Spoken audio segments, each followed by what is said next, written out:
Waktu menunjukkan 09:57 menit. Nah, Sapa DP tidak akan dimulai 3 menit lagi.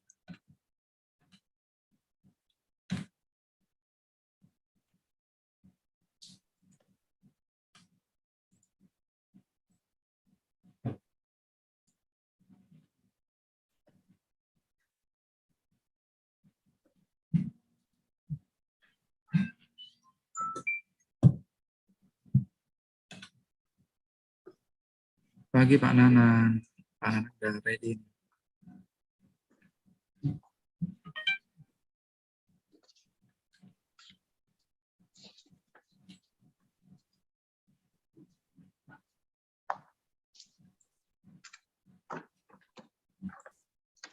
Pagi Bapak Ibu semua. Baik yang melalui Zoom atau melalui YouTube maksudnya.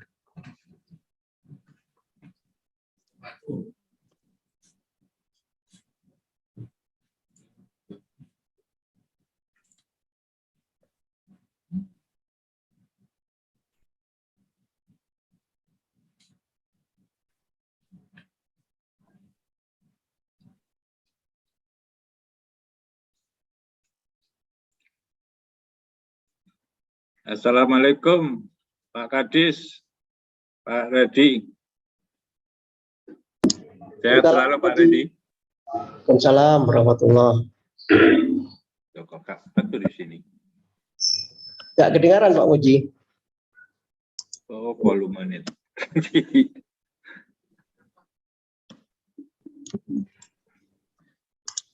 Sudah dengar kok Pak, jelas suaranya Bapak. Enggak, saya yang dengar kan. Oh iya. Katanya kecil jadi nggak dengar.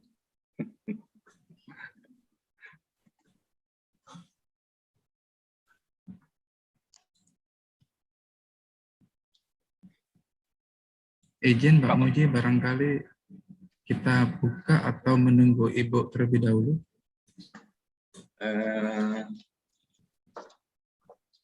Ini sudah jam berapa ini? Masih kurang 1 menit sih. Ya, kita tunggu aja dulu. Nanti kalau lebih 2-3 menit beliau nggak masuk, kita mulai aja nggak apa-apa. Siap, baik. Terima kasih Pak.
Oke.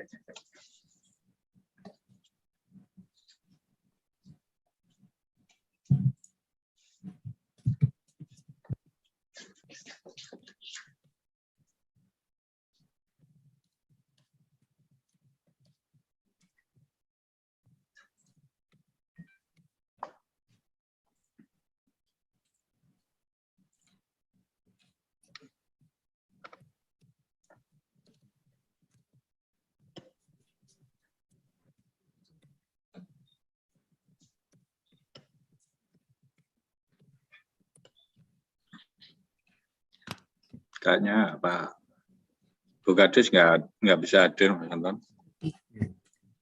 Siap. Monggo dimulai aja, nggak apa-apa. Mohon izin Pak Freddy, Pak Haji, kami memulai dulu. Dan Bapak Ibu semua para hadirin yang hadir pada webinar kali ini.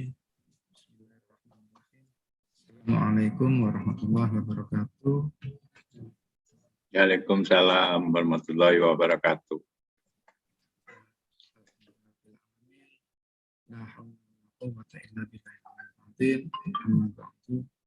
Selamat siang dan salam sejahtera bagi Bapak Ibu sahabat Dep Sapa DP3AK yang hadir dalam webinar pada pagi kali ini, baik melalui Zoom maupun melalui YouTube DP3AK Prof Jatim. Salam, Om Swastiastu, Namo Buddhaya, salam kebajikan. Yang terhormat Ibu Kepala Dinas yang mohon maaf tidak bisa hadir, yang kami hormati juga Bapak Redi selaku Kepala Dinas Kependudukan dan Pencatatan Sipil Kabupaten Sidoarjo, yang terhormat Pak Muji Santoso selaku Kepala Bidang dan Kependudukan dan Pencatatan Sipil Dinas Pemberdayaan Perempuan, Perlindungan Anak dan Kependudukan Provinsi Jawa Timur. Baik Bapak Ibu yang kami hormati, pada webinar pagi kali ini bertemakan tata cara pengurusan kartu keluarga, yaitu bagaimana cara menambah anggota keluarga dalam KK, bagaimana cara mengurus pisah KK dalam satu alamat, dan lain-lain sebagainya. Dan pada webinar pada pagi kali ini kami menghadirkan dua narasumber, yaitu Pak Redi dengan Pak Muji. Dua narasumber. Baik Bapak Ibu yang kami hormati,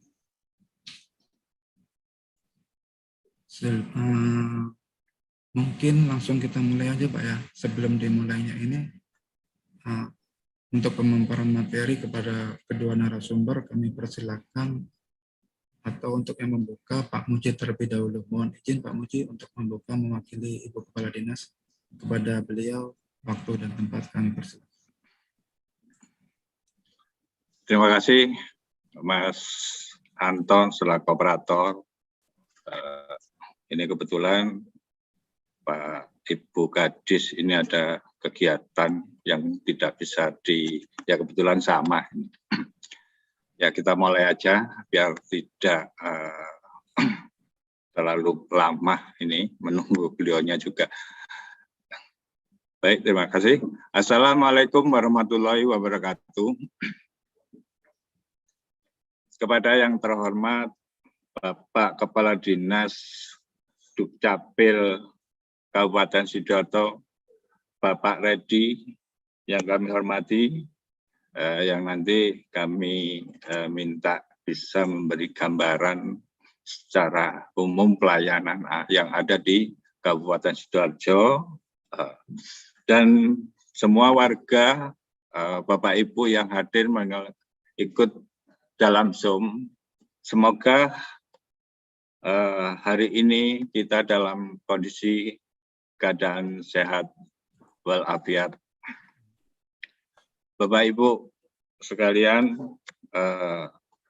memang perlu dalam kegiatan Sapa ini kita sudah tidak terasa sudah memasuki edisi yang ke-11. Aplaus untuk Sapa DP3 yang karena secara tertatib-tatib pun ternyata bisa berjalan. Terima kasih Bapak Ibu sekalian. Jadi kali ini kita mengangkat tema yang sedikit mungkin nanti akan ke depan bisa bermanfaat dengan serial Adminduk saat ini dengan edisi tata cara pengurusan kartu keluarga. Jadi secara umum kami akan gambarkan di Jawa Timur tugas negara adalah memberikan perlindungan hukum kepada seluruh penduduk Indonesia dengan memberikan dokumen secara tepat, akurat, lengkap, dan satu lagi, gratis. Negara dituntut untuk bisa hadir di setiap pintu penduduk dan atau warganya sebagai pelayan administrasi kependudukan. Bapak Ibu sekalian yang kami hormati,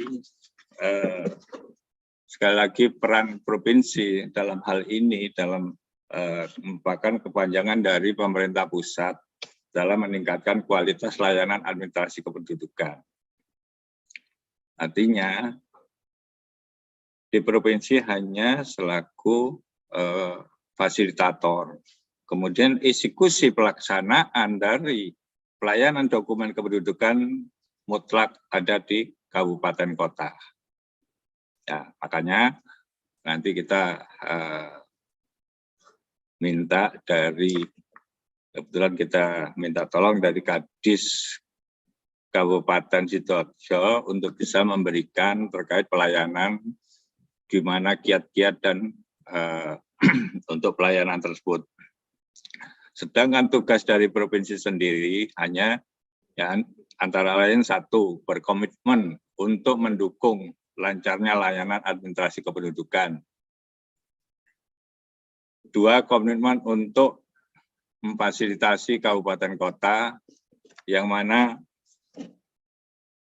terminasi regulasi baru pelayanan administrasi kependudukan tersebut yang diberikan dari pusat ataupun dari Kementerian Dalam Negeri. Tiga, melakukan konsentrasi pengawasan terhadap pelayanan administrasi. Yang terakhir yang paling cukup perlu sekali adalah mendorong Dinas Dukcapil Kabupaten Kota seluruh Jawa Timur khususnya. Ini kami memberikan gambaran jumlah penduduk Jawa Timur saat ini mencapai 41.063.094 jiwa. Ini yang terdiri dari laki-laki sejumlah 20.485.906.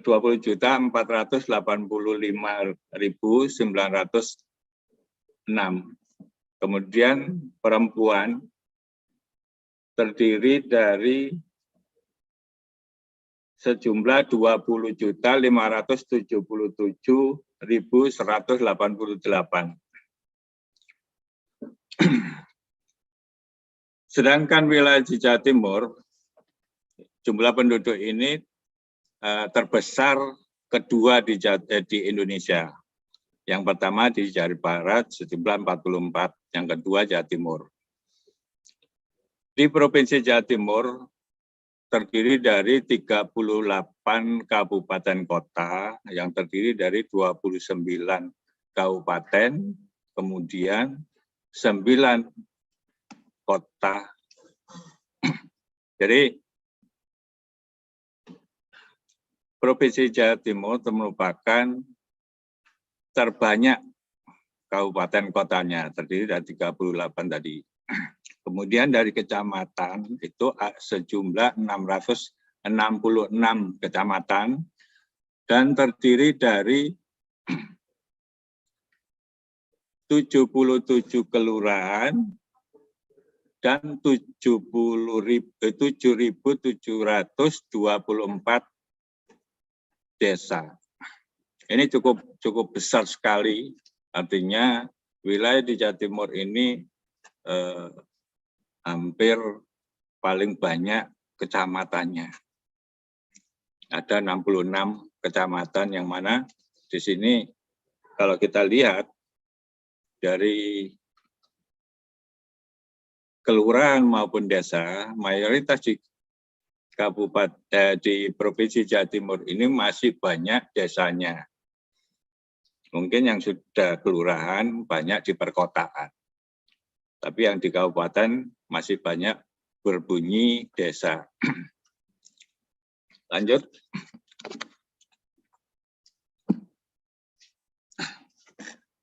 Dari jumlah penduduk sebesar 41 juta ini di Jawa Timur itu tercatat 13.939.355 KK. Jadi jumlah KK di tempat di Jawa Timur itu sejumlah 13.939.355. Ini terdiri dari jumlah 41 juta, artinya rata-rata penduduk di Jawa Timur ini sudah kalau dulu sudah memenuhi KB.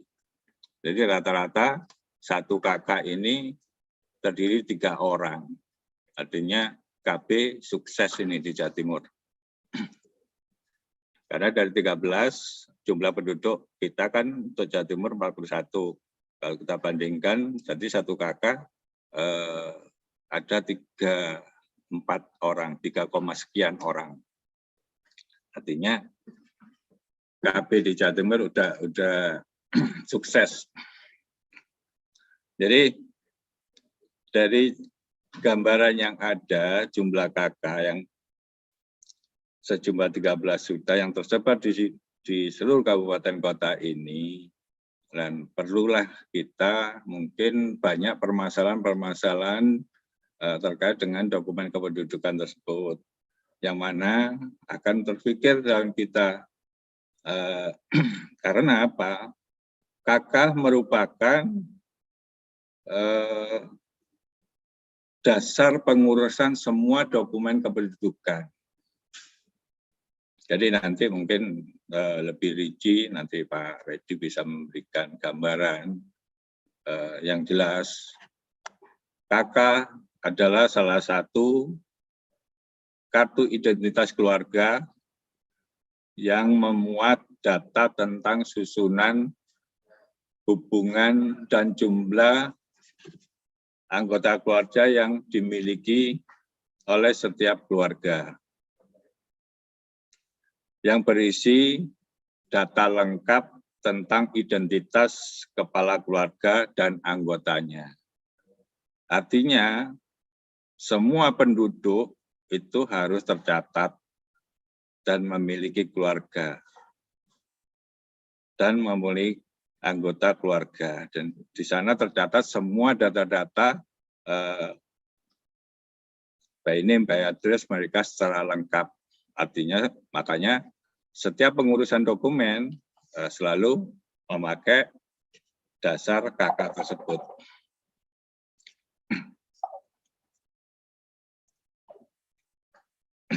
Jadi Bapak Ibu sekalian, ini yang mungkin pengantar dari saya untuk melanjutkan. Itu gambaran-gambaran yang bisa kami sampaikan, dan acara kegiatan Zoom ini bisa dimulai.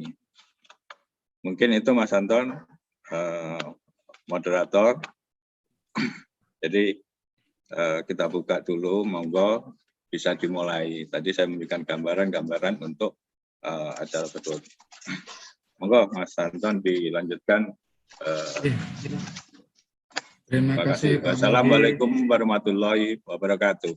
Waalaikumsalam warahmatullahi wabarakatuh. Terima kasih sebelumnya kami sampaikan kepada Bapak Muji Santoso selaku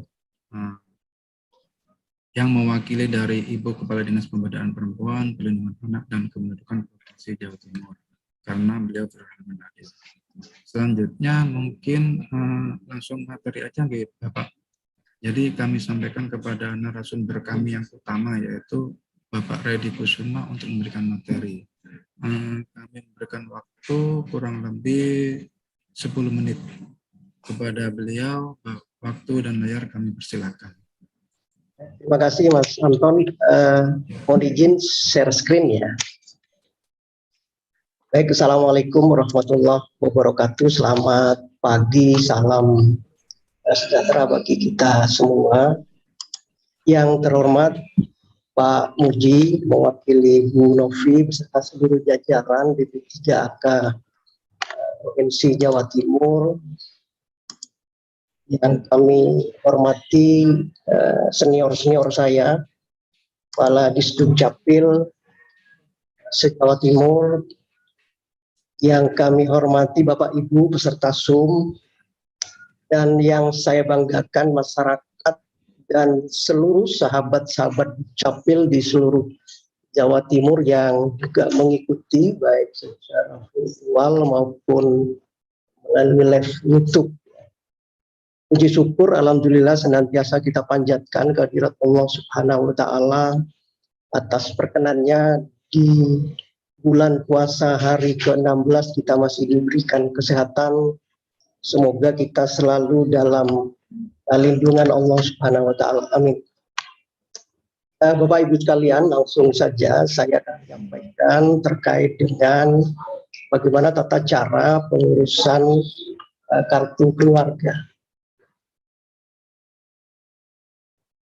Yang pertama adalah dasar hukum, ya, sebagaimana diketahui mendasari Undang-Undang Nomor 23 Tahun 2006, kemudian yang diubah menjadi Undang-Undang 24 Tahun 2013 tentang administrasi kependudukan, kemudian ada PP Nomor 40 2019, kemudian ada Peraturan Presiden Nomor 96 Tahun 2018 tentang persyaratan dan tata cara pendaftaran penduduk dan pencatatan sipil.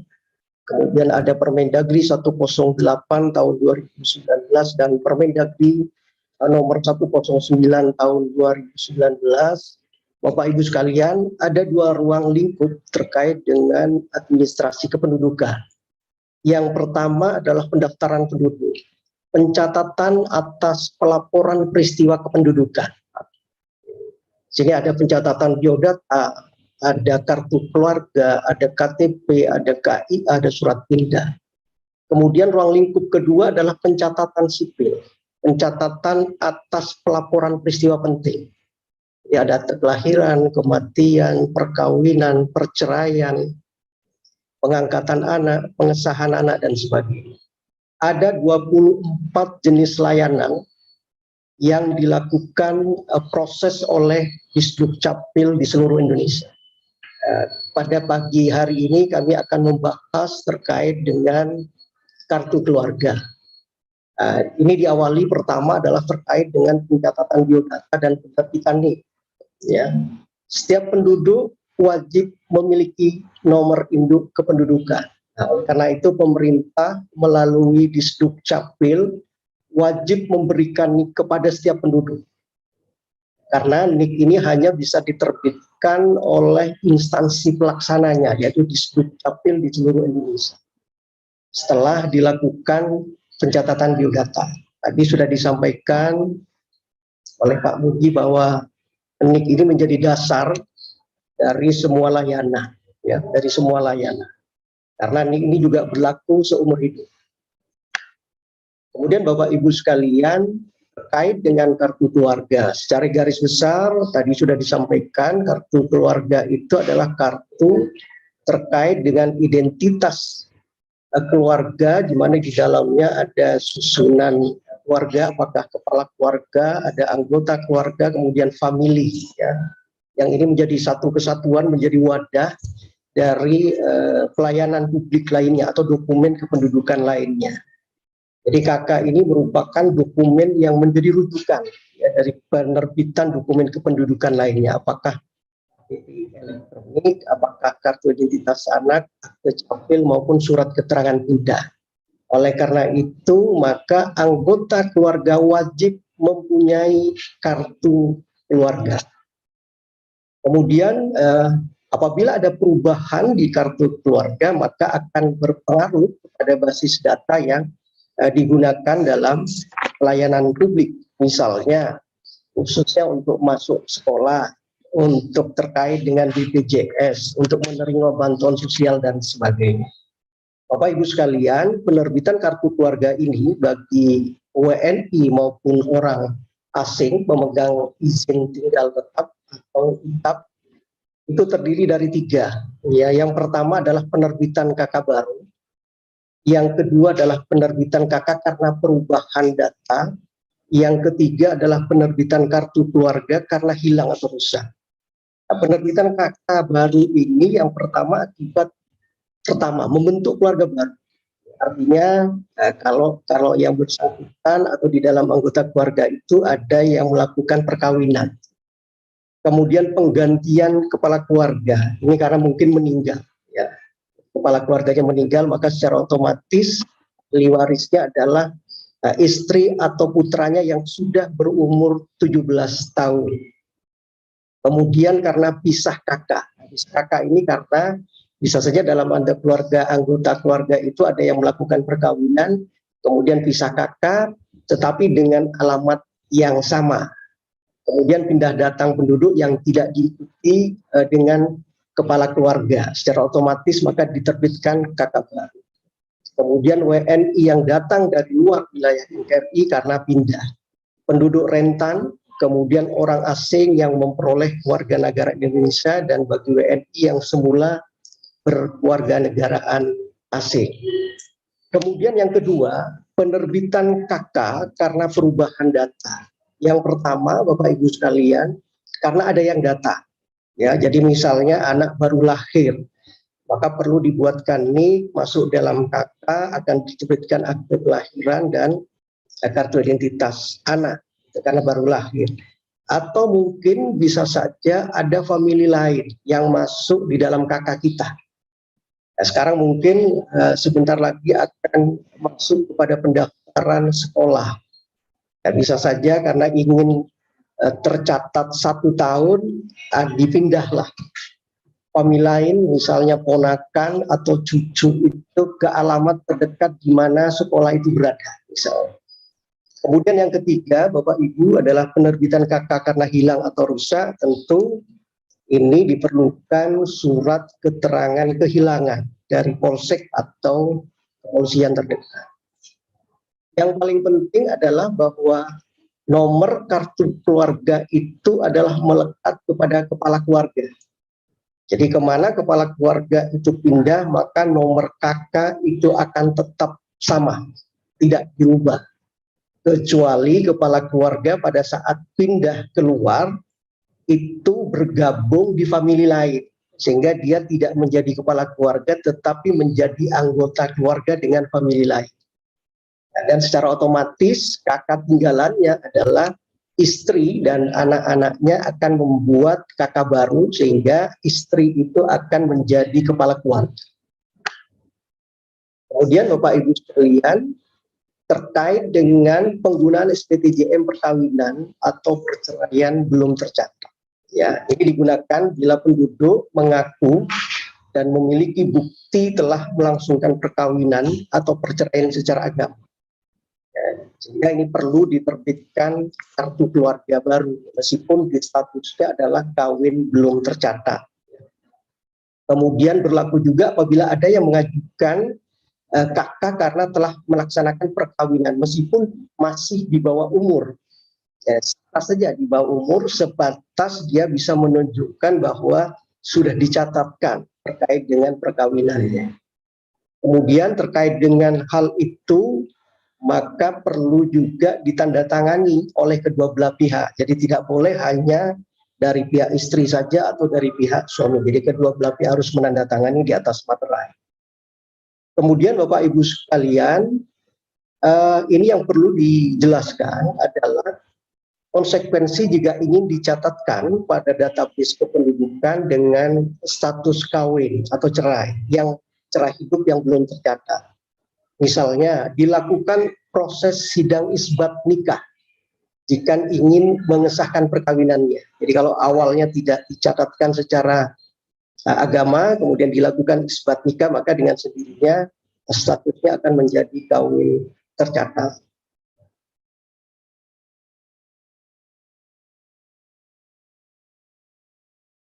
Maaf, terputus ya. Tes Mas Anton. Bisa Pak, cuman layarnya tadi terputus, mungkin bisa di share screen lagi Bapak. Mohon maaf.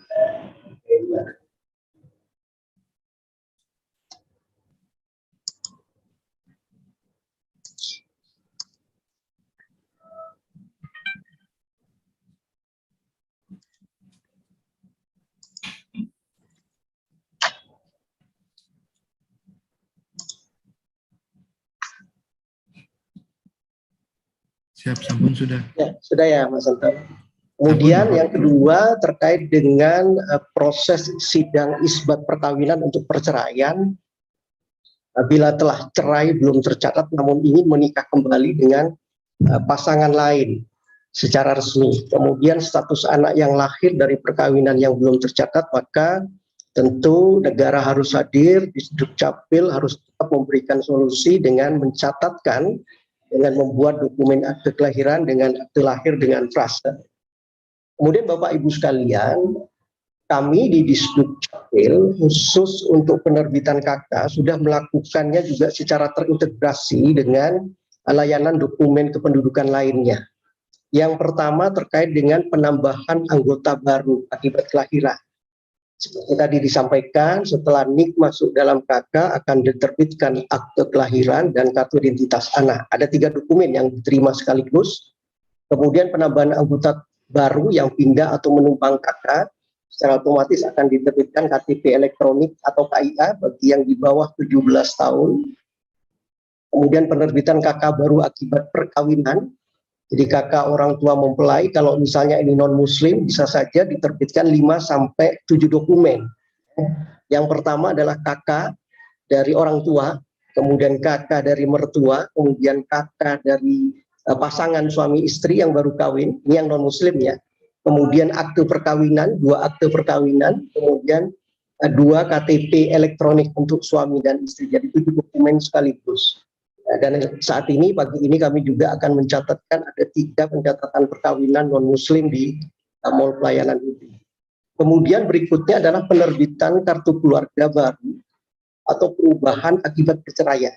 Jadi karena perceraian, kami juga akan menerbitkan 3 dokumen. Jadi akte KK dengan status cerai hidup, kemudian akte perceraian dan KTP dengan status cerai hidup. Yang perlu juga diketahui oleh Bapak Ibu adalah penerbitan KK bagi penghayat kepercayaan terhadap Tuhan Yang Maha Esa. Karena ini memang sudah diakomodir dalam sistem ketatanegaraan kita, khususnya di layanan Adminduk, tanpa melihat apakah organisasi itu sudah terdaftar, terinventarisir pada Ditjen Kebudayaan.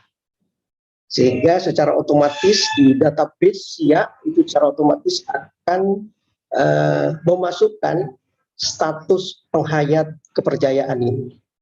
Bapak Ibu sekalian, ini yang perlu diketahui, ada 3 jenis kartu keluarga yang masih berlaku saat ini. Yang pertama adalah ini berlaku sebelum tahun 2019, itu dengan tanda tangan cap basah. Mungkin Bapak Ibu masih ada yang masih mempunyai seperti ini, masih tetap berlaku selama belum dilakukan atau ada perubahan data. Kemudian yang kedua, ini juga sudah berlaku di 2019 sampai bulan Juni 2020 dengan kertas security printing dan sudah ber-TTI. Kemudian yang ketiga, yang sudah berlaku sejak 1 Juli sampai saat ini, memakai kertas putih HPS 480 gram. Perbedaannya dengan yang sebelumnya adalah tidak ada lagi keterangan lembar peruntukan untuk yang bersangkutan, untuk RW, untuk desa kelurahan atau kecamatan. Dan semuanya sudah ber-TTI. Ini terkait dengan 3 jenis kartu keluarga yang saat ini masih berlaku. Kemudian untuk KK dengan status agama dan kepercayaan juga ada 3. Yang pertama, kalau misalnya status agama ini secara keseluruhan sama antara kepala keluarga dan anggota keluarga, apakah Islam, apakah Kristen, Katolik, Hindu, atau Buddha. Kemudian yang kedua, khusus penghayat kepercayaan, ya, karena ini memang sudah diakomodir. Kemudian yang ketiga, gabungan antara agama dan penghayat kepercayaan. Apakah penghayat kepercayaan dengan agama Islam atau yang lain. Jadi ini diakomodir dalam status di agama atau di penghayat kepercayaan. Bapak Ibu sekalian, kami ingin menyampaikan sedikit bagaimana layanan pendaftaran penduduk dan pencatatan sipil di Dukcapil Kabupaten Sidoarjo. Pertama adalah dengan melalui online atau daring, bisa langsung masuk di plafon.sidoarjokap.go.id. Kemudian bisa dilakukan juga manual atau tatap muka. Ada 20 titik layanan. Yang pertama adalah di Mall Pelayanan Publik Lingkar Timur Sidoarjo, kemudian di Mini Mall Pelayanan Publik Kecamatan Sukodono, dan di 18 kecamatan. Dan juga bisa difasilitasi melalui 349 petugas registrasi administrasi desa kelurahan. Kemudian Bapak Ibu sekalian, kami terkait dengan layanan online itu sejak masa COVID 2020, kami sudah menerapkan yang pertama adalah plafon Dukcapil versi WhatsApp. Ya. Tetapi memang banyak kendala karena keterbatasan kuota antrian, durasi penyelesaiannya cukup panjang, kemudian berkas permohonannya itu tidak terorganisir dengan baik, kesulitan melacak, sehingga di bulan April 2021 kami coba kembangkan menjadi plafon Dukcapil versi web. Jadi plafon.sidoarjokap.go.id. Ada 10 jenis layanan, ya. Kemudian ada level pengguna, itu ada 3 akses. Pertama adalah akses secara mandiri oleh masyarakat secara langsung yang tidak berbatas jarak dimanapun berada. Kemudian akses melalui di 349 petugas registrasi administrasi desa dan kelurahan. Kemudian akses kemitraan. Akses kemitraan ini adalah terkait dengan stakeholder yang sudah melakukan PKS dengan kami, apakah rumah sakit, apakah puskesmas, apakah dinsos, apakah Fatayat NU atau PPDI dan sebagainya. Kemudian lembaga atau level pemrosesnya adalah kami di Dukcapil, operator kami di dinas, kemudian di operator di kecamatan. Ini adalah sebatas rekap pada saat plafon Dukcapil kami launching di April 2021 sampai Februari 2022, ada sudah kurang lebih 167.630 dokumen yang kami terbitkan dengan persentase yang dilakukan secara mandiri 67% dan 33% oleh petugas desa. Bapak Ibu sekalian, kami menyadari bahwa di Dukcapil Sidoarjo itu masih banyak kekurangan. Oleh karena itu dalam Dukcapil Sapa Masyarakat yang ke-11 kali ini yang diselenggarakan oleh DP3AK Provinsi Jawa Timur, tentu kami ingin mendengar saran, masukan, kritikan, sehingga kami akan terus berbenah, kami akan terus melakukan perbaikan yang lebih baik lagi. Tentunya untuk masyarakat Sidoarjo dan seluruh Jawa Timur pada khususnya. Mungkin itu Mas Anton, kurang lebihnya mohon maaf. Wabillahi taufiq wal hidayah. Wassalamualaikum warahmatullahi wabarakatuh. Kami kembalikan Mas Anton. Waalaikumsalam warahmatullahi wabarakatuh. Terima kasih Pak Radi. Materi yang disampaikan sangat luar biasa dan sangat jelas sekali. Dan materi yang disampaikan itu mungkin nggak berlaku di Sidoarjo aja Pak ya, mungkin di semua Dukcapil se-Jawa Timur Pak ya. Ya, siap. Jadi Bapak Ibu yang hadir pada kali ini barangkali terkait dengan tema kita, ada permasalahan atau ada sesuatu, itu mungkin bisa langsung datang ke Dispenduk Dukcapilnya atau melalui online. Karena di setiap Dukcapil itu pasti ada layanan offline dan online. Baik Bapak Ibu yang kami hormati, sebelum sesi pertanyaan dimulai, mungkin kita menyaksikan video TikTok dari Pak Dirjen terlebih dahulu. Kepada Mbak Ulan dipersilakan.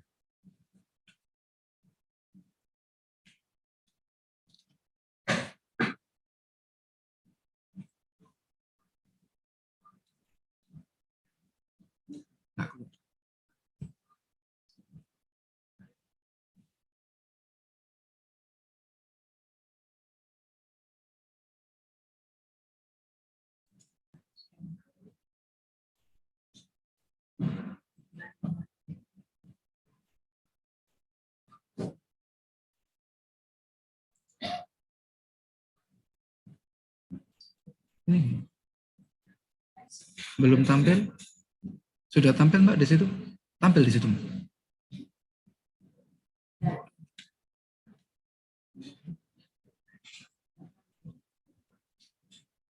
Videonya di mohon maaf, bentar kami coba lagi.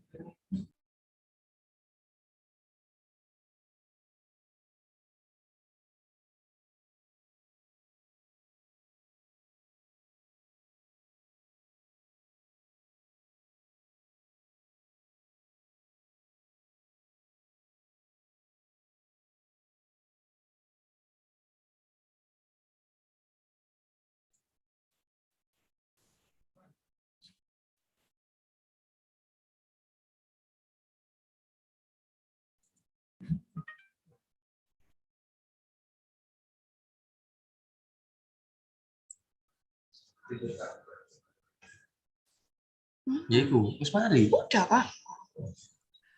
Mohon maaf Bapak Ibu, mungkin ada kendala teknis yang di luar kendali kami, jadi mohon maaf video TikTok belum bisa kami sampaikan. Mungkin sesi selanjutnya bisa kembali ke Bapak Ibu untuk bertanya barangkali. Izin Bapak, ini yang mungkin kami bacakan pertanyaan yang ada di kolom chat terlebih dahulu Bapak. Mohon izin kami membacakan kolom chat terlebih dahulu. Izin bertanya, ini dari Esa Wahyu. Izin bertanya Bapak, bagaimana dengan warga negara yang menikah dengan WNA dan tinggal di luar negeri? Apakah kakaknya harus tetap dibuat atau tetap menjadi satu dengan kakak orang tua seperti sebelum menikah? Begitu Bapak. Kepada Pak Redi mungkin mohon bantu dijawab. Terima kasih Pak. Terima kasih Mas Anton. Jadi prinsipnya begini, selama yang bersangkutan salah satu ya si istri ini masih kakaknya belum pindah ke luar negeri, maka tetap dicatatkan sesuai dengan kakak di orang tua. Ya, kecuali memang dia sudah pindah ke luar negeri, beda lagi kan. Nah, kami tidak tahu kalau sudah pindah, apakah memang statusnya akan berganti kewarganegaraan, apakah tetap WNI. Tapi sepengetahuan kami, selama yang bersangkutan tetap masuk di kakak orang tuanya, maka tetap di kakak. Mungkin itu Mas Anton. Terima kasih Pak. Pertanyaan kedua yang ada di kolom chat. Oh, mohon maaf, apakah Bu Esa Wahyu udah puas dengan jawaban Pak Redi atau barangkali Ya, ada yang... Terima kasih Pak Redi. Begini, diperkenalkan saya Esa Wahyu Endarti dari Universitas Wijaya Putra. Karena memang maaf, forum ini forum pulaan saya ya, karena saya di kampus ngajar manajemen pelayanan publik, makanya forum ini sangat bermanfaat untuk saya. Jadi saya akan mengupdate proses pelayanan publik, terutama untuk kependudukan dan catatan sipil untuk saya share ke mahasiswa saya, baik S1 maupun S2. Pertanyaan tadi Pak Redi, sebenarnya itu pertanyaan yang saya hadapi saat ini, yaitu anak saya perempuan menikah dengan WNA, tetapi dia masih tetap mempertahankan kewarganegaraan Indonesia. Cuman sekarang ini dia sedang ikut suaminya di luar negeri. Nah, pertanyaan saya, apakah karena dia sudah menikah, saya pisah kakak ya, atau tetap boleh dengan kakak saya gitu? Lalu apa ya? Yang jelas tuh dia tidak akan pindah kewarganegaraan Pak Redi. Jadi yang disampaikan Pak Redi tadi memang sudah jelas, cuman barangkali supaya lebih jelas pertanyaan saya sampaikan lagi gitu. Ya, langsung ya Mas Anton ya. Jadi Bu Esa, terima kasih pertanyaannya. Kedua-duanya bisa dilakukan. Jadi karena yang bersangkutan putri ibu sudah kawin, memang akan lebih tepat kalau misalnya itu dipisah kakak, tetapi dalam alamat yang sama dengan ibu. Iya. Ya, dalam alamat sama, itu bisa dilakukan. Atau bisa juga tetap seperti saat ini. menjadi ibu, jadi satu di kakak ibu. Tapi dua-duanya bisa dilakukan. Tapi kalau itu monggo bisa dipilih salah satu ya. Tapi akan lebih memudahkan jika pengurusan dokumen-dokumen lainnya berikutnya kalau itu dipisah kakak, sehingga tidak bergeser dengan perubahan di kakak orang tuanya, di kakak ibu. Misalnya seperti itu ya. Ya, terima kasih. Satu lagi Pak Redi, Ya. tadi Bapak menjelaskan tentang macam-macam pelayanan di Penduk Capil ya. Salah satunya adalah pelayanan mandiri. Nah, apakah pelayanan mandiri itu bisa diakses oleh semua kabupaten kota yang ada di Jawa Timur? Rasanya kok menarik ya kalau kita melakukan pelayanan mandiri itu. Terima kasih. Oh ya, jadi begini Bu, kebetulan kami punya layanan untuk online-nya itu plafon.sidoarjokap.go.id ya, plafon Dukcapil. Saya pikir teman-teman kabupaten kota lain se-Jawa Timur juga punya layanan, tapi namanya beda-beda. Kalau di kami di plafon Dukcapil. Memang kami ada 3 akses, ya, akses mandiri artinya masyarakat secara mandiri bisa melakukan, karena nanti dokumennya itu bisa dicetak secara mandiri di rumah karena lewat file PDF, kecuali KTP dan kartu identitas anak. Nah, kemudian ada akses melalui petugas karena memang masyarakat tidak semuanya mempunyai smartphone, sehingga perlu difasilitasi oleh petugas registrasi desa maupun oleh akses kemitraan apabila sudah bekerja sama. Prinsipnya kalau di Sidoarjo bisa, kalau di Sidoarjo bisa, karena memang ini lokalisirnya memang khusus untuk masyarakat Sidoarjo kalau di plafon Dukcapil. Kalau di Surabaya kalau tidak salah ada Eklampit ya, Eklampit. Kalau di Trenggalek itu ada Simena Sopal kalau tidak salah. Banyak teman-teman kabupaten kota punya nama sendiri-sendiri. Mungkin itu ya Bu Esa. Terima kasih Pak Redi. Ya. Terima kasih Mas Anton. Terima kasih Bu Esa. Kami bacakan kembali pertanyaan selanjutnya Pak. Ini dari Dinsos P3A Kota Probolinggo mungkin ini. Jadi pertanyaannya, bagaimana cara mendapatkan kembali kalau kakak asli yang ada barcode-nya tidak ditemukan? Silakan Bapak. Ya, jadi prinsip begini Mas Anton. Jadi di seluruh Dukcapil, kalau misalnya ditemukan masalah seperti itu, tinggal meminta saja. Jadi mungkin ada kopi kakak yang lama gitu ya, atau nomor kakaknya ingat, atau dari nomor KTP di NIK-nya itu bisa nanti ditelusur sebenarnya. Nanti kita tinggal kirim file PDF-nya saja ke yang bersangkutan, atau kita yang mencetakkan. Monggo, silakan saja. Kalau di Sidoarjo kami siap untuk fasilitas. Siap, terima kasih Pak. Jadi teman-teman untuk mendapatkan KK asli barangkali bingung atau mau cari kemana, di lemari nggak ada, di tempat tidur nggak ada. Bertanya Pak. Monggo silakan Ibu. Terima kasih, saya Dwi Wahyu. Kebetulan saya dinas di salah satu rumah sakit di Sidoarjo. Ini karena pemateri tadi dari Sidoarjo, saya tinggal dulu Pak. Saya mendengarkan karena saya memang ada istilahnya keperluan untuk pengurusan surat kartu keluarga saya. Jadi saya itu kartu keluarga saya itu masih beralamat di alamat yang lama. Terus saya saat ini pindah alamat dengan kabupaten tetap sama di Sidoarjo. Terus yang ingin saya tanyakan, kemarin itu saya sempat diskusi dengan suami untuk ingin merubah data saya karena alamat kami itu tidak sama dengan yang saya tinggali. Apakah itu nanti kalau saya mengurus baru, itu nanti akan mempengaruhi kartu-kartu saya yang lain, misalnya kayak paspor saya, terus kartu BPJS saya, dan macam-macam. Itu satu. Terus kedua, ini anak ragil saya sudah berusia 17 tahun. Saya ini ingin membuatkan KTP untuk anak saya, karena pada saat sebelum 17 tahun, anak saya tidak saya uruskan untuk KTP yang anak-anak itu Pak, karena menurut saya waktu diberlakukan itu anak saya usia tanggung gitu loh, usia yang dia sebentar lagi toh juga akan usia 17 tahun. Mohon saran dan mohon solusinya bagaimana Pak supaya kami bisa mengurus secara mandiri, karena kalau saya lihat fasilitas secara mandiri itu lebih memudahkan kami sehingga kami tidak banyak waktu terbuang untuk wirawiri mengurus administrasi seperti ini. Terima kasih Bapak. Terima kasih Bu Dwi. Langsung ya Mas Anton. Jadi Bapak langsung aja dijawab.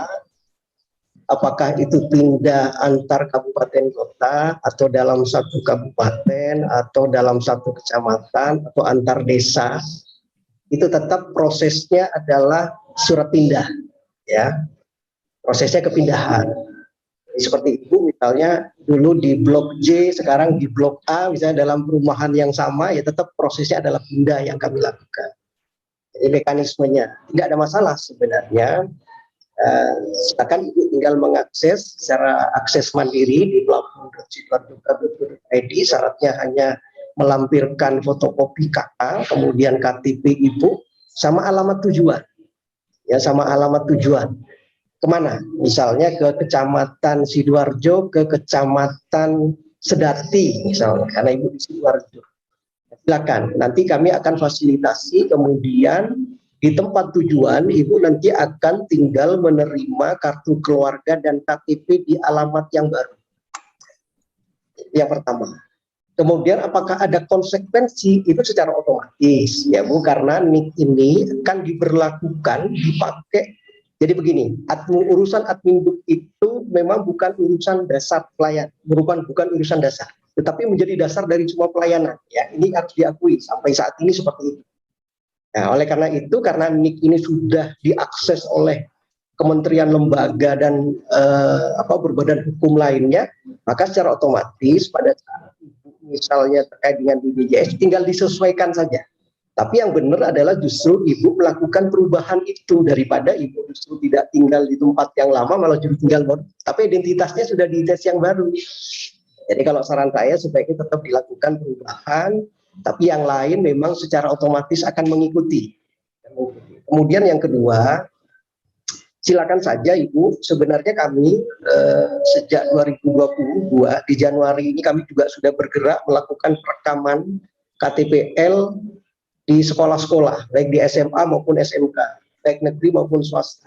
Tapi tidak lagi mensasar yang 17 tahun, ya meskipun 17 tahun tetap menjadi kewajiban kami, tapi kami justru mensasar di bawahnya. Di kelas 1, kelas 2 kami sudah sasar untuk proses perekaman. Apalagi ini sebentar lagi kan kita masuk ke pemilu ya, di 14 Februari 2024. Sehingga dengan sendirinya secara otomatis kami juga berharap ada partisipasi aktif dari pemilih pemula ini. Ya. Ya, kalau yang disampaikan Ibu, monggo. Apakah nanti datang ke mall pelayanan publik dengan hanya membawa fotokopi KK untuk dilakukan perekaman, atau bisa di kecamatan? Atau bisa di kecamatan. Monggo, kami bisa fasilitasi terkait dengan itu, ya, terkait dengan. Mungkin seperti itu ya, Bu Dwi ya. Ya. Baik Bapak, berarti lebih simpelnya sepertinya saya harus datang ke kecamatan atau ke MPP ya Pak ya berarti. Ya, boleh. Hanya atau dengan... bisa secara online. Boleh. Kalau perekaman harus datang ya Bu, karena harus dilakukan foto dan iris mata dan sidik jari kalau perekaman. Baik. Kebetulan saya di wilayah Kecamatan Taman Pak, apakah Taman termasuk wilayah yang bisa saya datang secara langsung Pak? Ada 18 kecamatan yang sudah siap melakukan proses itu, baik itu perekaman dan pencetakan KTP, KIA, kemudian kartu keluarga dan surat pindah. Monggo Ibu bisa, termasuk pencetakan untuk akte capil ya, apabila misalnya emailnya tidak diterima melalui file PDF-nya, monggo saja, silakan Ibu. Baik. Terus untuk paspor saya, untuk penyesuaiannya berarti saya nanti harus urus lagi Pak dari awal. Kalau itu saya ini selesai paspor saya kan 2024 karena barusan saya ngurus karena habis ya Pak ya. Itu bagaimana Pak dengan surat-surat saya yang lain? Mungkin kalau BPJS enggak susah, tapi kalau paspor ini kan ya maksudnya apakah harus diganti atau bagaimana Pak? Ibu kalau mengurus di mall pelayanan publik kami di Lingkar Timur Sidoarjo itu kebetulan di situ juga ada kantor imigrasi yang membuka paspor. Ibu bisa langsung konsultasi sekaligus. Ya, itu memang salah satu konsekuensi ya Ibu, tapi insya Allah akan ada solusi lah. Teman-teman di imigrasi juga akan bisa memberikan solusi itu. Karena kan basicnya itu kan NIK Ibu. Nah, kalau NIK Ibu itu akan di entry, kemudian keluar alamat yang terbaru sesuai dengan KK. Monggo Ibu silakan bisa dipilih. Nggih, baik Bapak. Ya, terima kasih Pak atas penjelasannya. Sama-sama Ibu. Oke, terima kasih Ibu. Nah, mungkin selanjutnya barangkali yang mau bertanya atau bisa raise hand. Monggo silakan Pak Edward, ini teman dari DP3AK Provinsi Bapak. Silakan.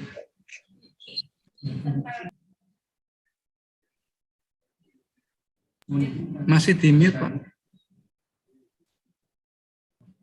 Ya, terima kasih Pak Anton. Mohon izin Pak Muji bertanya sama Pak Redi. Ya, mohon izin Pak, terkait dengan ini Pak, menyambung tidak lanjutin pertanyaan dari Bu Esa Pak. Kebetulan adik saya Pak, adik kandung saya kebetulan menikah dengan WNA. Yang pernikahan pertama suaminya meninggal, sudah punya kakak baru, terus menikah kedua dengan WNA. Nah, jadi dalam otomatis yang di kakak yang pertama itu di kakaknya cuma kepala keluarganya itu adik saya bersama anaknya satu. Nah sekarang udah menikah punya anak lagi dengan pasangan WNA. Apakah yang saya tanyakan apakah WNA itu bisa masuk dalam kakak adik saya Pak sama anaknya yang lahir dari pasangan WNA itu?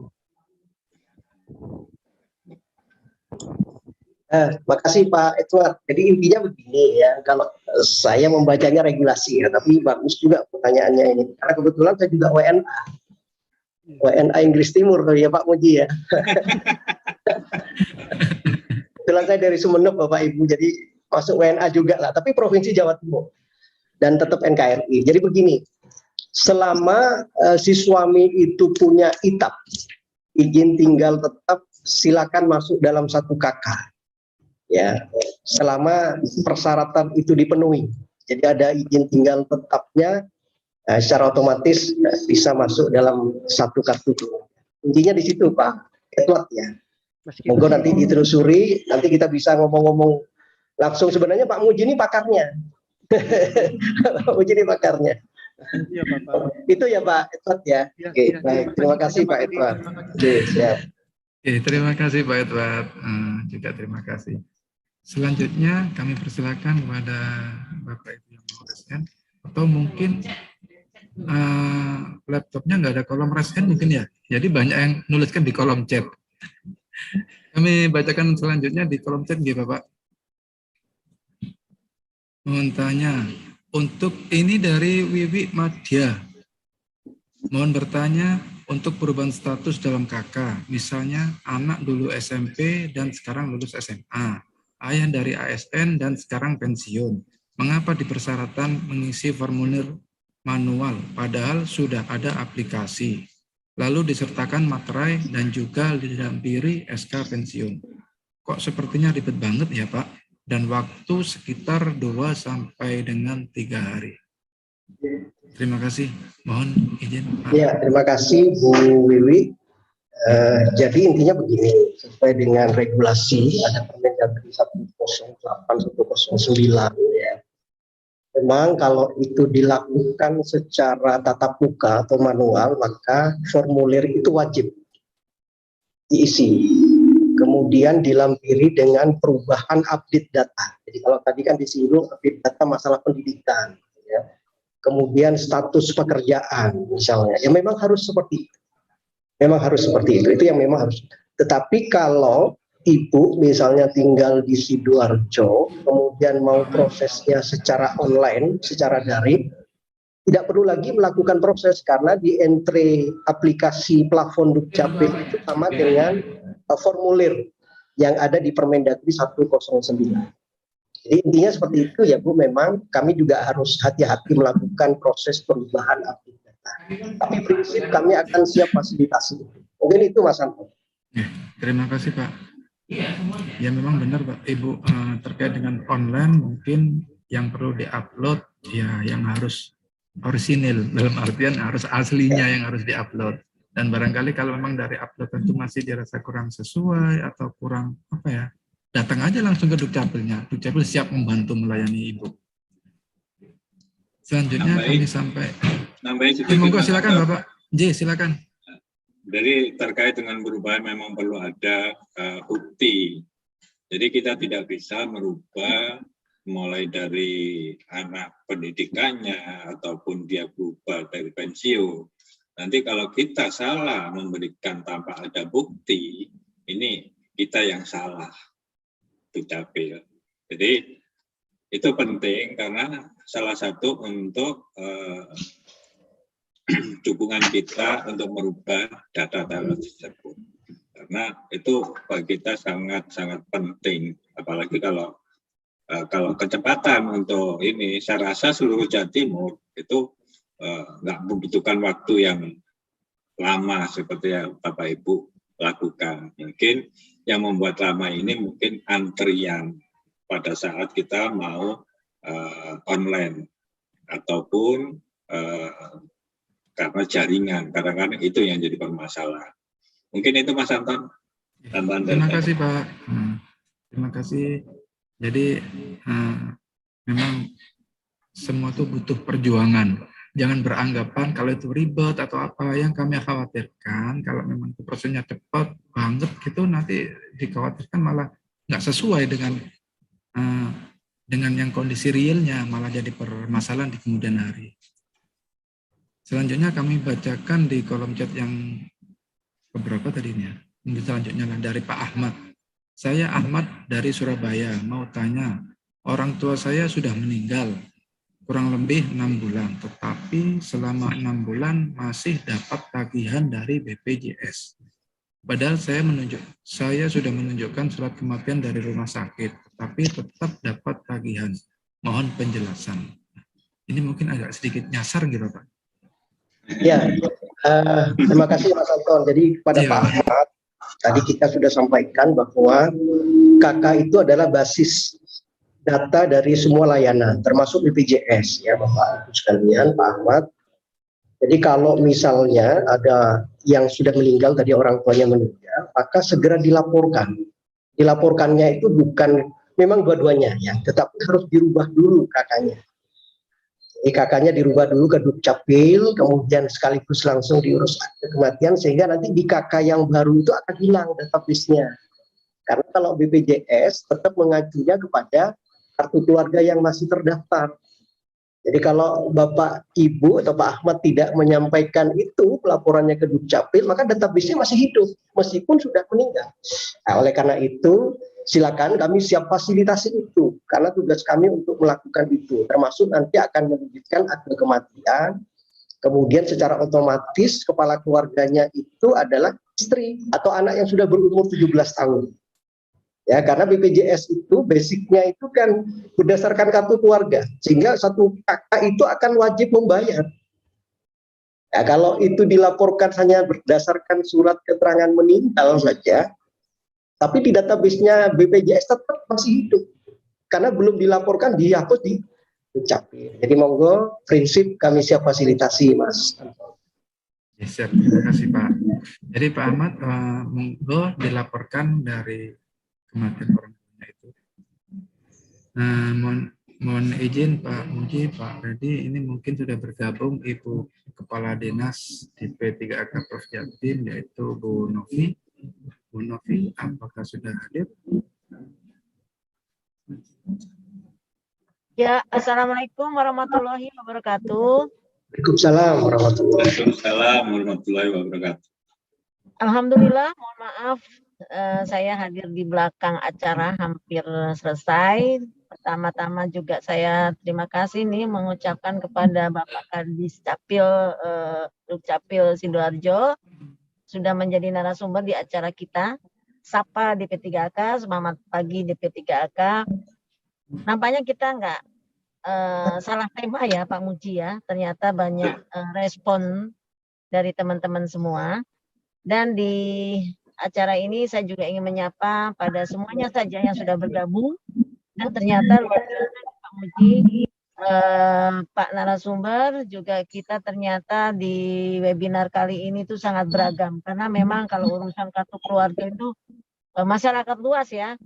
Ini ada juga hadir dari Ikatan Alumni UNER, yang dari Departemen Pemberdayaan Masyarakat dan Bansos, kemudian juga ada para pekerja sosial yang juga kita butuhkan nanti apabila bertemu dengan masyarakat menyebarluaskan informasi ini. Karena jangan sampai ke tadi, yang kayak chatting-chatting tadi itu bahwa kenapa ya kok ribet, kenapa ya kok lama, kenapa ya kok panjang. Itu kan sebetulnya mindset lama tentang layanan adminduk ya Pak ya. Padahal kita sudah berusaha melejit, ada lagi beberapa layanan jemput bola. Nah, berkaitan dengan ini, di dalam kesempatan yang luar biasa, saya juga ingin sekaligus secara langsung menyampaikan terima kasih buat Bapak Ibu Kepala Dukcapil se-Jawa Timur yang sudah menjaga nama baik Provinsi Jawa Timur. Kita menjadi terbaik nasional untuk merealisasi layanan adminduk terutama yang 10 ATM kategori level 4. Ini bukan main ini. Apresiasi untuk semuanya dan saya rasa ini juga dukungan dari masyarakat Jawa Timur. Nah, tentunya PR ke depan buat teman-teman semua se-Jawa Timur ini adalah perhatian karena mempertahankan sesuatu itu lebih sulit daripada merebut ya. Jadi dengan acara webinar seperti ini saya rasa ini menjadi salah satu cara untuk lebih bagaimana masyarakat Jawa Timur mengenal layanan adminduk tidak seperti dulu. Layanan adminduk sekarang ini next generation ya. Saya rasa dengan hadirnya Prof. Zudan yang sudah demikian rupa banyak inovasi dan saya luar biasa juga sambang. Itu aja saya belum sambangi ya Pak. Siap. Luar biasa layanan-layanannya, inovasi-inovasinya luar biasa dan saya pikir ternyata memang walaupun dari tingkat Kemendagri sudah rutin menyelenggarakan semacam ini setiap 1 minggu sekali, ternyata kita juga perlu mengadakan ini karena masih banyak lapisan-lapisan masyarakat yang belum mengetahui layanan adminduk. Nah, ini juga bisa dilakukan cara seperti ini dari kabupaten kota untuk menembus desa-desa, untuk menembus lapisan masyarakat yang belum bisa tergapai oleh Kemendagri dan Provinsi Jawa Timur. Sekali lagi, kami adalah mendorong, kami punya tanggung jawab yang luar biasa. Penduduk Jawa Timur itu kan ada 41.063.094. Ini kita harus pastikan bahwa mereka sudah terlayani adminduk secara optimal dan memuaskan, itu target kita. Kemudian kami selaku Dukcapil Provinsi yang bernaung di Dinas Pemberdayaan Perempuan, Perlindungan Anak dan Kependudukan, tentunya kami juga berkomitmen dengan Kapkota.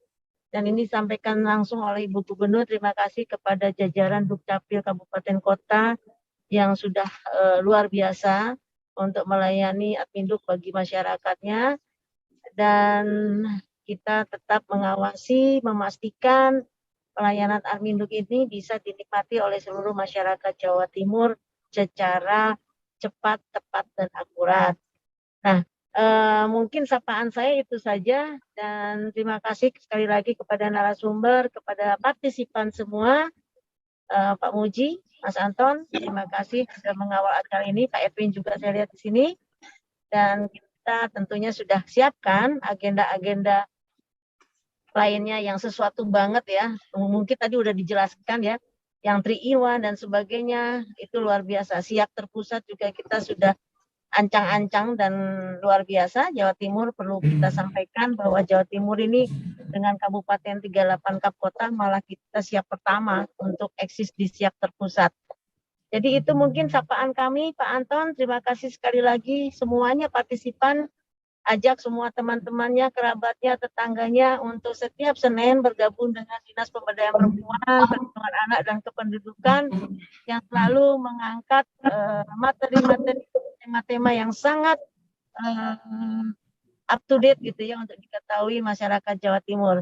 Terima kasih, tetap semangat, tetap berbahagia dan selamat menjalankan ibadah puasa di bulan Ramadan ini 1443 Hijriah.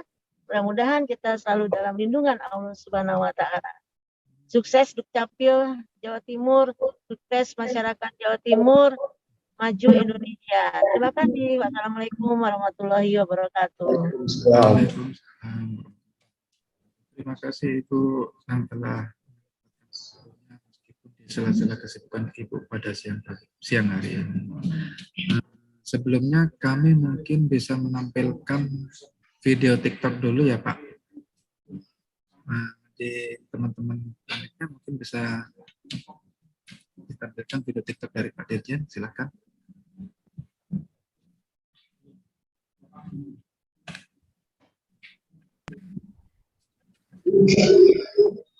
Halo, Assalamualaikum. Apa kabar teman-teman semuanya? Semoga tetap sehat dan selalu semangat. Teman-teman, ada yang bertanya kepada saya seperti dia. Muncul.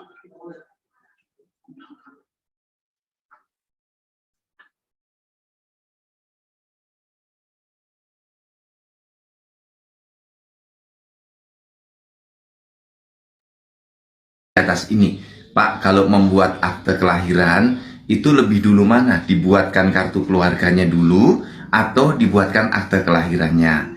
Teman-teman, saya beritahu ya, untuk membuat akte kelahiran syaratnya adalah ada surat keterangan kelahiran dari rumah sakit atau surat keterangan kelahiran dari desa dan anak sudah dimasukkan dalam kartu keluarga. Nah, proses memasukkan dalam kartu keluarga itu dengan pembuatan akte kelahiran bisa diproses bersama-sama di Dinas Dukcapil pada hari yang sama. Beritahu saja pada petugas Dukcapil bahwa anak teman-teman belum masuk dalam kartu keluarga. Nanti Dinas Dukcapil memasukkan dalam kartu keluarga sekaligus menerbitkan akte kelahirannya. Namanya ini adalah pelayanan terintegrasi, membuat akte kelahiran sekaligus membuat kartu keluarganya. Terima kasih, semoga informasi ini bermanfaat. Mungkin bisa video selanjutnya, Mbak. Halo, Assalamualaikum. Apa kabar teman-teman?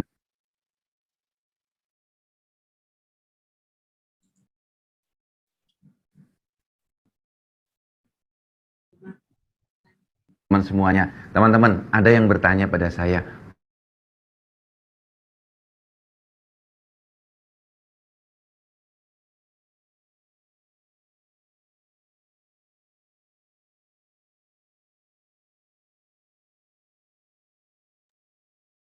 buat KTPL dan kartu keluarga itu apa? Apakah perlu pengantar kelurahan? Nah, teman-teman semua, saya beritahu ya, untuk membuat KTPL, ini ingat, membuat KTPL tidak perlu pengantar apapun, cukup membawa fotokopi kartu keluarga. Nah, sedangkan untuk membuat kartu keluarga, syaratnya adalah Anda harus punya NIK terlebih dahulu. Bila sudah punya NIK, nomor induk kependudukan, tidak perlu pengantar apapun, langsung datang di Dinas Dukcapil untuk membuat kartu keluarga. Sedangkan bila teman-teman belum punya NIK, belum punya nomor induk kependudukan untuk membuat kartu keluarga, perlu pengantar RT, RW, kelurahan atau desa. Itu teman-teman, semoga bermanfaat. Oke, terima kasih. Nah, mungkin itu Bapak Ibu video dari Pak Dirjen terkait dengan tema kita pada siang ini. Mungkin kami lanjutkan. Mohon izin Ibu, karena waktu sudah 11 lebih 10 menit dan masih banyak pertanyaan yang ada di kolom chat. Apakah boleh kami melanjutkan pertanyaan yang ada di kolom chat? Oh, boleh, boleh. Itu juga ada beberapa, saya lihat ada kode yang bertanya. Silakan dilanjut. Asal para narasumber masih bisa bertahan, itu bagus untuk melayani masyarakat. Siap. Terima kasih Ibu. Mungkin kami kasih kesempatan kepada yang raise hand, Ibu Wiwi Madia Jatim ini. Monggo silakan Ibu Wiwi. Assalamualaikum warahmatullahi wabarakatuh, Bapak dan Bapak Ibu semuanya. Waduh, suaranya nggak ada. Ampun, bisa kok Bu. Selamat siang. Selamat siang, ya. Bapak, mohon izin bertanya. Saya bekerja di Dinas Sosial Provinsi Jawa Timur. Ibu Novi yang terhormat, itu dulu ibu kami, Bapak. Mumpung ada ibu, saya juga sangat senang bertanya. Salam hormat Ibu. Bapak Ibu sekalian, di Dinas Sosial Provinsi Jawa Timur, kami memiliki 30 UPT yang dengan berbagai macam layanan, Bapak. Nah, ada UPT yang di Sidoarjo itu untuk balita terlantar dan juga ada berapa PA, asuhan anak. Nah, di panti balita tersebut, di UPT Balita Terlantar tersebut, itu untuk anak-anak balita itu kakaknya itu diikutkan, seharusnya diikutkan karena mereka kan banyak yang tidak ditemukan orang tuanya, dibuang dan sebagainya. Jadi diikutkan kakaknya itu ke salah satu pengasuh. Jadi agar mendapatkan layanan itu anak-anak kami itu dimasukkan menjadi ke dalam salah satu nama pengasuh yang kebetulan di situ itu masih bujangan. Karena memang kalau pegawai yang lain yang sudah berkeluarga agak merepotkan jika berkeluar dengan keluarganya. Nah, Bapak Ibu, apakah memang harus demikian? Karena anak-anak ini kan anak-anak negara. Apakah tidak bisa dicarikan solusi yang lain? Misalnya, khawatirnya kalau misalnya yang pegawai tersebut nanti ditugaskan untuk pindah, melaksanakan tugas UPT yang lain atau mutasi, ini akan merepotkan jika 100 anak ini diikutkan di kakaknya salah satu pengasuh. Mohon izin dari Dispenduk Capil sudah memberikan banyak bantuan kepada kami terkait dengan kepengurusan apabila ada masalah terkait pendidikan bagi anak-anak asuh kami. Apakah memang masih mungkin dicarikan solusi yang lebih nyaman sehingga nanti anak-anak kita lebih terlindungi, tidak harus diikutkan menjadi di dalam kakaknya salah satu pegawai, misalnya paten jadi kakak atau bentuk lain misalnya gitu, sehingga tidak harus nunut gitu loh Bapak, maksud saya. Anak-anak ini akan mendapatkan kakak jika dia misalnya diadopsi, dia otomatis kan berpindah ke dalam kakak ayah ibu barunya gitu. Nah, saya masih di dalam UPT ini mungkin bisa dicarikan solusi bentuk lain, tidak ikut di dalam kakak salah satu pegawai. Demikian Bapak, terima kasih. Assalamualaikum warahmatullahi wabarakatuh. Waalaikumsalam warahmatullahi wabarakatuh. Bu Wiwi ya, Bu Wiwi, jadi begini, sesuai dengan regulasi bagi balita terlantar atau orang-orang terlantar termasuk ODGJ, misalnya memang kalau itu ditampung sementara oleh UPT termasuk yang ada di Sidoarjo, prinsipnya adalah mengikat kepada pengelola UPT-nya, tidak kepada orang per orang pengasuhnya, tapi mengikat kepada UPT-nya. Jadi memang harus ada ditampung dulu kakak atas nama UPT-nya. Selama ini yang kami lakukan adalah seperti itu, ya, termasuk dengan yang di Jalan Pahlawan terkait dengan yang berkebutuhan khusus ODGJ. Pada saat misalnya untuk yang anak, kembali lagi yang ke anak, misalnya nanti akan diadop, tidak ada masalah, maka secara otomatis kakak anak dalam kakak yang atas nama UPT akan dengan sendirinya akan dikeluarkan, akan dilakukan update. Karena nanti secara otomatis si anak akan diadopsi oleh orang tua asuhnya yang ada di kabupaten kota lain. Ya, karena memang harus seperti itu. Karena si anak itu kan belum 17 tahun. Kalau dia sudah 17 tahun bisa saja melakukan proses itu, tapi alamatnya tetap di UPT. Ya, alamatnya tetap di UPT. Karena kami harus memastikan alamat yang bersangkutan, alamat si anak itu di bawah kendali siapa, di bawah pengelolaan siapa. Jadi seperti itu ya Bu Wiwi, sementara itu yang kami bisa berikan informasi karena kami mengikuti aturan yang berlaku. Tapi itu lebih memudahkan sebenarnya, lebih memudahkan. Kecuali si anak itu sudah 17 tahun bisa pisahkan, dia berdiri sendiri. Tetapi posisinya tetap di alamat yang di UPT itu. Mungkin sementara itu ya, nanti mungkin ditambah Bu Novi. Oke, terima kasih Pak Redi. Terima kasih Bapak, terima kasih. Nanti kita tindak lanjuti. Terima kasih. Oke, terima kasih juga kepada Bu Wiwi yang mau bertanya. Sering kita dengan. Untuk yang selanjutnya mungkin kami bacakan dari di kolom chat. Ini dari Ardi, izin untuk bertanya. Saya Ardi dari Kecamatan Bodoran, Kabupaten Sidoarjo. Untuk nama orang tua saya atau bapak di kakak tidak sesuai dengan yang di akte kelahiran saya. bagaimana cara merubahnya yang sesuai ada di akte kelahiran. Terima kasih sebelumnya.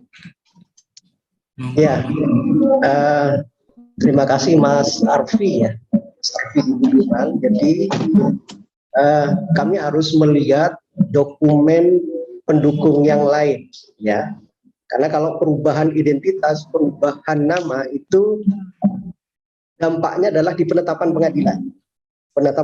Tetapi kami akan melihat dulu dokumennya. Selama ada dokumen pendukung lainnya bahwa misalnya ternyata yang benar itu adalah sesuai dengan kakak, maka konsekuensinya akte kelahirannya yang kami rubah. Contoh misalnya Ahmad Saim nama orang tuanya, ACH.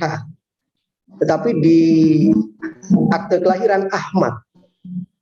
Tapi yang benar adalah ACH sesuai dengan kakak, maka konsekuensinya di akte kelahiran kami akan rubah. Itu masuk di dalam contrarius actus. Kami boleh melakukan proses itu karena ada dokumen pendukungnya. Tapi kami akan juga cek di dokumen pendukung lainnya yang bersangkutan di bapaknya itu, misalnya ijazah atau di buku nikah. Apakah betul ACH Saim? Nah, kalau misalnya memang betul ACH, maka dengan sendirinya contrarius actus itu bisa dilakukan oleh kepala dinas untuk melakukan perubahan. Tapi kalau tidak ada dokumen pendukung lainnya, maka konsekuensinya adalah penetapan. Mungkin itu ya, Mas Anton. Terima kasih Pak. Jadi sudah jelas di Bapak Arti, kalau nggak ada dokumen pendukung ya harus pengadilan. Mau nggak mau ya harus pengadilan, karena Dukcapil nggak mau mencatatkan atas dasar lisan aja, harus ada memang benar-benar dokumen pendukung dari yang bersangkutan. Mohon izin Pak Muji, kita melanjutkan kembali. Ini waktu udah jam 11:19 karena yang seharusnya kan sampai pukul 11. Mohon izin Pak Redi, kita melanjutkan sampai pukul 11.30. Apakah? Ya, monggo Mas Anton. Yes, siap Bapak. Kami melanjutkan kembali pertanyaan yang ada di kolom chat. Ini dari Bu Erlina, mohon izin bertanya. Saya menikah dengan warga kakak Surabaya. Saya dari Cepu, Jawa Tengah. Saya sudah bawa surat pindah ke Surabaya untuk memasukkan ke kakak suami. Apakah bisa melalui online Kelampit Surabaya? Saya sudah mencoba mencari menunya, tidak menemukan. Apakah berkenan dengan informasi apakah harus datang ke kantor Dukcapil Surabaya? Terima kasih. Mungkin ini lebih ke Pak Muji mungkin. Karena Pak Muji yang sebagai fasilitasi. Terima kasih Bapak, mohon untuk disampaikan. Baik, terima kasih Mas Anton. Ini saya mau jelaskan kaitannya dengan ke Bu Erdina, warga Cepu yang pindah ke Surabaya. Intinya sebetulnya bisa melakukan online, tapi kalau memang kesulitan, karena memang khususnya untuk di Surabaya ini, Kelampit ini, kita tahu juga di Surabaya ini penduduknya aja 2.900.000 sekian. Artinya setiap hari data yang ada, yang kami terima, mengurusan mereka ini luar biasa melalui Kelampit. Hampir rata-rata sehari berkisar antara 600 sampai 800 ngurus. Artinya mungkin terkait dengan jaringan, terkait antrian, ini yang mempengaruhi sulitnya masuk melalui harus sabar memang Kelampit. Nah, kemudian kalau memang kesulitan, boleh kok langsung aja ke Dukcapil Kota Surabaya. Itu diperkenankan juga, di sana ada pelayanan juga secara ini, ataupun melalui kelurahan setempat tempat suami Bu Erdina tinggal. Itu mungkin penjelasan dari saya, karena memang Kelampit di Surabaya ini luar biasa padatnya, karena untuk Surabaya sendiri ini untuk pengurusan online kadang-kadang banyak terkendala di sana. Ini yang sebenarnya yang bisa saya terima. Mungkin itu yang bisa saya sampaikan, Mas Anton. Oke, terima kasih Pak. Kami lanjutkan ke kolom chat selanjutnya. Ini dari Anto. Assalamualaikum, saya Anto dari warga Lamongan. Mohon penjelasan nomor KK dianggap tidak aktif di BPJS, padahal sudah tercetak KTPL. Ini mungkin yang banyak terjadi di masyarakat, Pak. Mohon izin Pak Edi. Iya, terima kasih Mas Anton. Jadi apa yang disampaikan Pak Anto memang ya, tapi sebenarnya ini sudah teratasi dengan penerapan siak terpusat. Penerapan siak terpusat. Tapi memang karena produknya itu produk lama, bisa saja itu masih terjadi. Caranya gampang sebenarnya. Jadi kalau yang bersangkutan Pak Anto orang Lamongan bisa melakukan proses itu melalui website aplikasi online-nya Lamongan, di Dukcapil Lamongan ada kok, itu cuma saya lupa namanya. Itu nanti akan dilakukan konsolidasi istilahnya, konsolidasi meskipun dalam siak terpusat kan tidak ada konsolidasi ya, tetapi masih dimungkinkan untuk pengecekan melalui database nasional ya. Itu yang pertama. Yang kedua, bisa saja kalau toh misalnya ada keluarga, ada anggota keluarga yang masih di Lamongan, tinggal membawa fotokopi KK saja, nanti diantar atau diserahkan ke Lamongan, ke Kabupaten Lamongan, kemudian nanti dengan sendirinya akan dilakukan telusur ke dalam database nasional, apakah ini sudah sesuai atau tidak sesuai. Itu sekarang sudah sangat cepat sekali. Sama dengan yang kami lakukan di Sidoarjo, di menu plafon itu ada konsolidasi nih. Kalau misalnya memang masih belum aktif, kita langsung telusur ke database nasional, ke siak terpusat. Kalau sudah sesuai, insya Allah sudah langsung bisa terkoneksi dengan layanan di instansi vertikal lainnya. Mungkin itu Mas Andi. Terima kasih Pak. Mungkin itu yang bisa disampaikan oleh terkait dengan valid tidak validnya, mungkin yang bersangkutan harus hadir di Dukcapil Pak yang dengan membawa dokumen pendukung. Selanjutnya banyak sekali pertanyaannya, ada 11:24 kurang 6 menit. Kita kasih satu pertanyaan lagi mungkin Pak. Jadi ini dari Tri ESDM. Selamat pagi, terkait dengan dokumen kependudukan. Apakah untuk saat ini lansia juga wajib memiliki akte kelahiran? Diperuntukkan apa ini Pak? Karena rata-rata lansia kelahiran tahun 1940 sampai 1950 masih belum rapi dokumen kelahirannya. Terima kasih. Nah, mungkin ini ke Pak Muji, barangkali bisa kasih masukan bagi Ibu Tri ESDM. Terima kasih Mas Anton. Memang perlu namanya akte kelahiran itu, kadang-kadang kita lupa, kadang-kadang terkait dengan kita mau naik haji, terkait dengan ngurus paspor dan segala macamnya, itu masih dimintai akte kelahiran yang jadi acuannya. Jadi kenapa umur sudah lanjut usia masih diharapkan mau mengurus, itu biasanya kepentingannya yang saat ini mungkin karena untuk ngurus paspor terkait dengan naik haji. Jadi lebihnya nggak ada sih sebetulnya keterkaitan, tapi harapan kita secara menyeluruh kalau penduduk tidak keberatan mau mendaftarkan walaupun mereka yang sudah usia lanjut akan lebih bagus lagi, akan memberikan data kita semakin rapi. Mungkin itu Mas Anton dari mungkin menambah ya Mas Anton ya. Yes, siapa Pak? Jadi apa yang sudah disampaikan Pak Muji sudah hanya menambah saja. Jadi begini Pak Tri, Dukcapil itu sudah memberikan kemudahan-kemudahan untuk proses pengurusan akte kelahiran yang khusus untuk lanjut usia, lansia. Ya, misalnya tadi sudah disampaikan untuk haji, untuk umroh, untuk paspor dan sebagainya. Kalau ditanya apakah ada buku nikahnya, pasti dia tidak akan punya buku nikah orang tuanya. Apakah punya surat keterangan lahir? Pasti dia tidak punya surat keterangan lahir. Nah, oleh karena itu, maka di sini muncullah SPTJM, surat pernyataan tanggung jawab mutlak itu kebenaran suami istri. Jadi dari bapaknya itu cuma dituliskan saja bermaterai 10.000. Kemudian SPTJM, surat pernyataan tanggung jawab mutlak, kemudian data kelahiran karena dia tidak punya surat keterangan kelahiran. Nah, dari 2 SPTJM itu kemudian mengisi form yang dipersyaratkan F201, maka terbit akte kelahiran.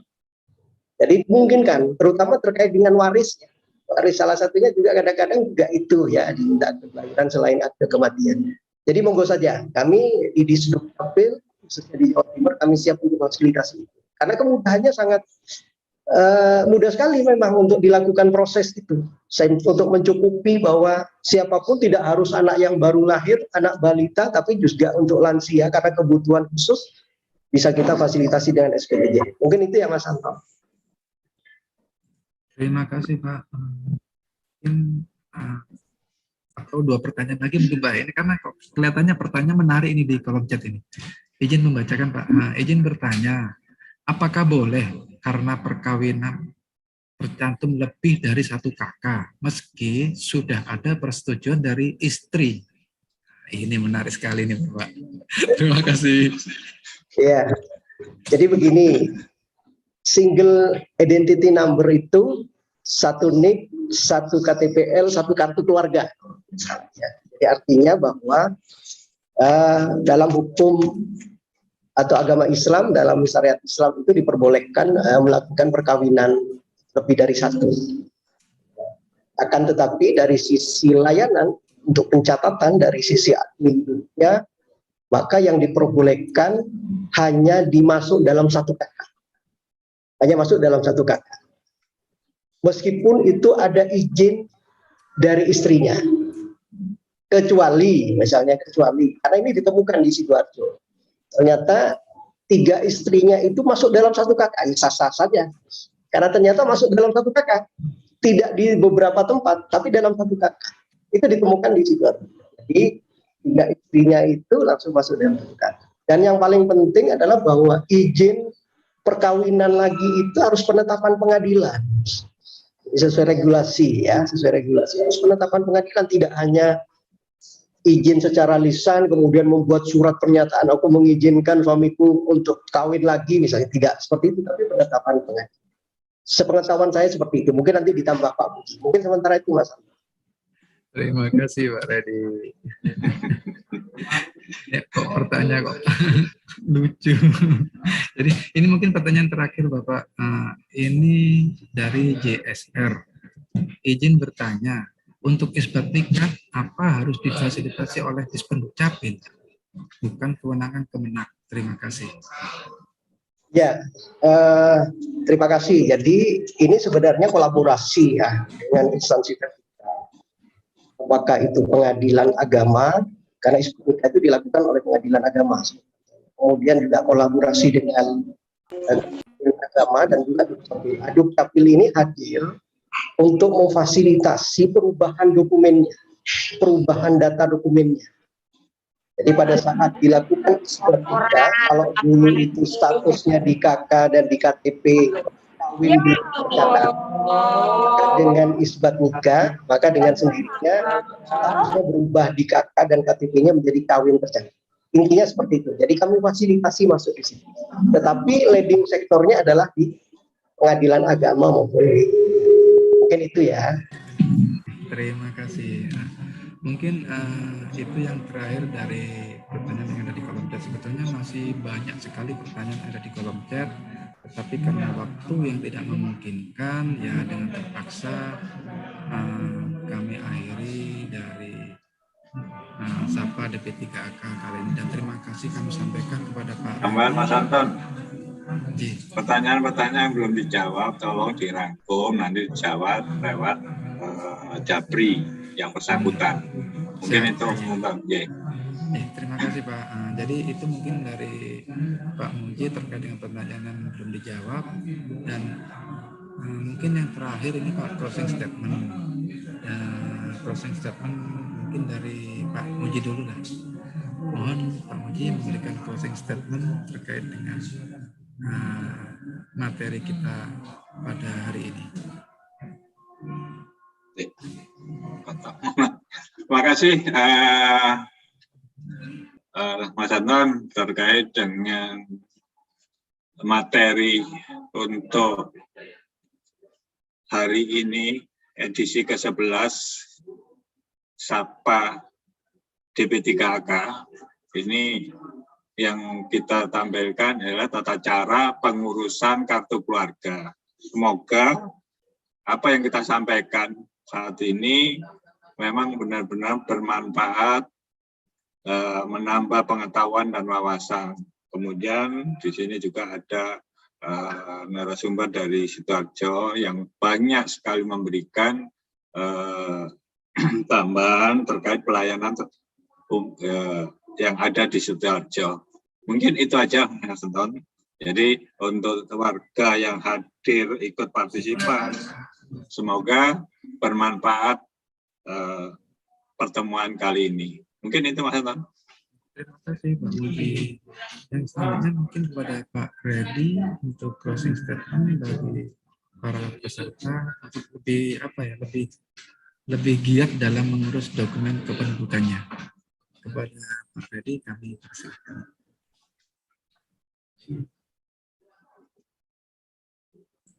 Baik Mas Anton, Bapak Ibu sekalian, masyarakat dan sahabat-sahabat Dukcapil di seluruh Jawa Timur dan khususnya yang hadir secara virtual, kami di Dukcapil, khususnya kami di Dukcapil Kabupaten Sidoarjo mengucapkan terima kasih atas fasilitasi Sapa Dukcapil melalui DP3AK Provinsi Jawa Timur.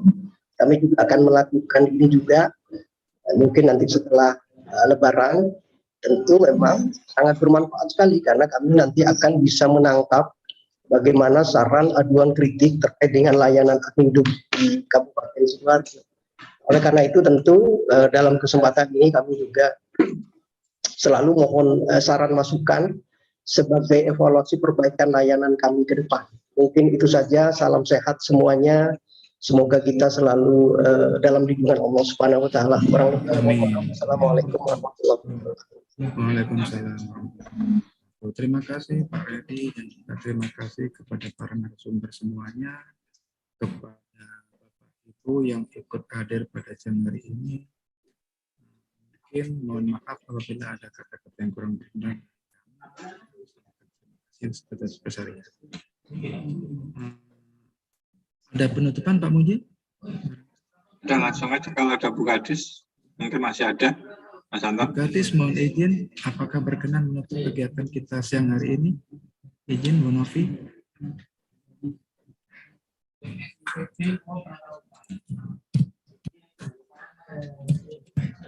Karena nggak ada Mas Ya, Monggo Mas Anton, tutup aja langsung. Jadi mungkin terima kasih kepada Bapak Ibu yang join ikut pendamping program kami Sapa DP3AK dan saksikan kembali Sapa DP3AK di minggu selanjutnya karena kami setiap Senin pasti ada Sapa DP3AK dengan tema yang berbeda-beda. Terima kasih kepada narasumber, kami sampaikan terima kasih yang sebesar-besarnya dan mohon aplaus untuk narasumber dan Bapak Ibu semua. Terima kasih Pak Reddy dan terima kasih Bapak Ibu. Izin kami. Izin live. Terima kasih Pak Reddy atas bantuannya. Terima kasih Pak Reddy. Pak Ibu barangkali bisa berfoto untuk menyalakan videonya. Mohon dibantu untuk foto. Bentar ya, saya foto dulu.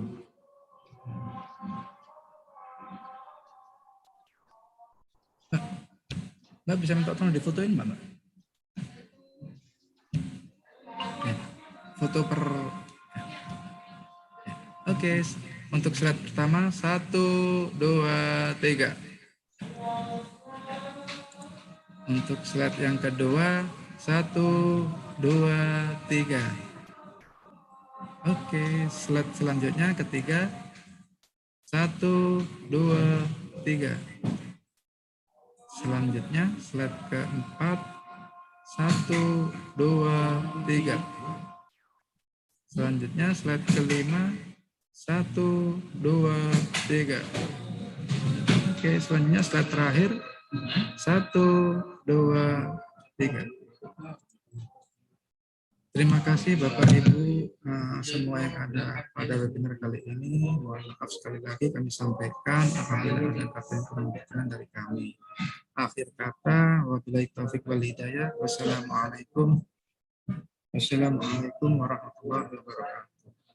Terima kasih Bapak Ibu semuanya. Terima kasih. Waalaikumsalam. Salam wabarakatuh.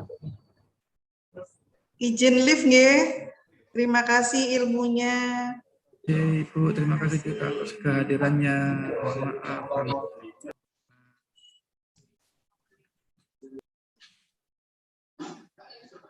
Ternyata banyak teman-teman kita juga, Mas Anton.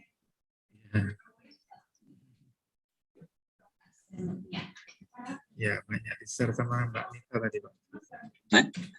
Sudah di-share sama Mbak Nita ke grup se-Indonesia.